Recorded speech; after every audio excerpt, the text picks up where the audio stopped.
So here now, for your viewing enjoyment, is the Russell Brown patented color conversion to black and white technique never seen before by human eyes.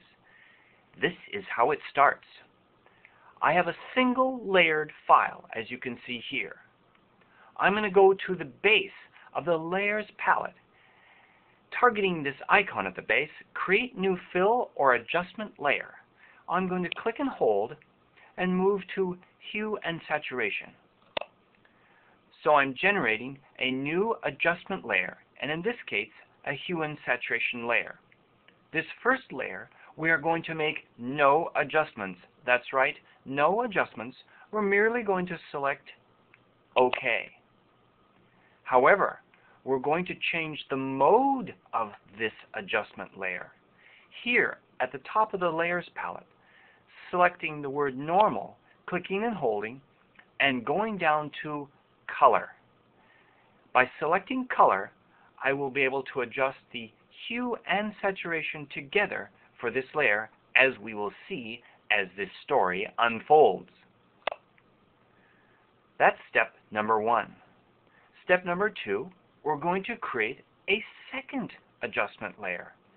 And once again, I'm going to click and hold and select hue and saturation. But this second one will be set to a saturation of -100. Things are starting to unfold. I'm going to click OK. So, just to make this a little more clear so even I can understand what's happening, I'm going to rename these layers. I'm going to go to the Layer menu, down to Layer Properties. And I'm going to enter in a new name.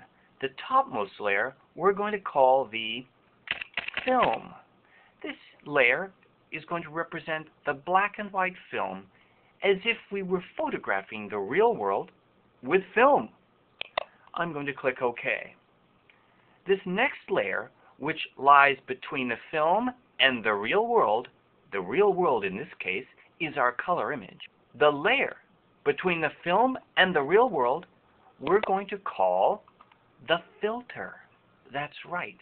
This will be the filter that we put in front of the camera, which will balance the gray shades that will appear on our film. So again, let's change this name to Filter and click OK. So now we have our film, our filter, and our background. Let's review what's going on here. The topmost layer is a hue and saturation adjustment layer set to a -100, which is making our image currently look black and white. The filter layer here in the center is also a hue and saturation adjustment, but there are no adjustments made at this time. So now is when the fun starts. I'm going to double click here on the middle layer we're calling the filter. It brings up my hue and saturation dialog box. Watch this. As I adjust the hue, I am going to be able to interactively change the way the values in my original color image are translated to my black and white film. Wow! So if I move the slider to the left, it's changing the colors of the image before they hit the black and white film, thus giving me the ability to give more or less emphasis to the variety of colors within the image. And by giving that emphasis, the colors are converted to grayscale in a different way. Now, there's more. Not only do we have control over a hue to give us a variety of gray shades, we can then also adjust saturation.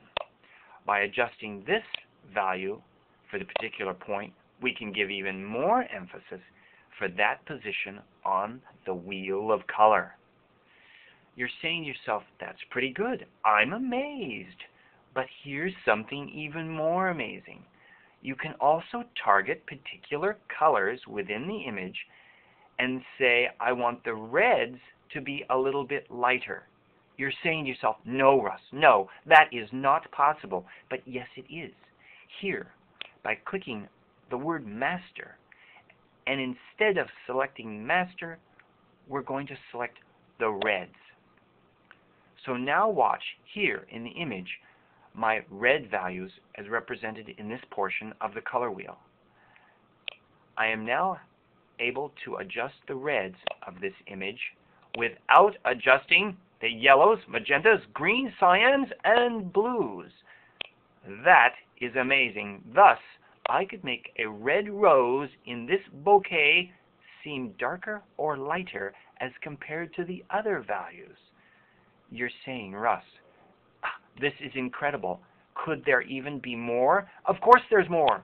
You can continue through and select the yellows, greens, cyans, blues, and magentas and isolate those values and enhance those in the same way. But here is something that really throws us over the edge. If you want to enhance the reds, yellows, and magentas, it's easy. To expand the range of colors that the conversion is tweaking, you can either move these sliders here at the base of the hue and saturation dialog box, or simply select your eyedropper. In this case, I'm selecting the eyedropper with the plus on it because I want to add yellows and add magentas. As you can see here, I'm clicking on the screen. So now those two shades have been added, as you can see here at the base, to the shades that will be altered as I move the hue and saturation adjustments.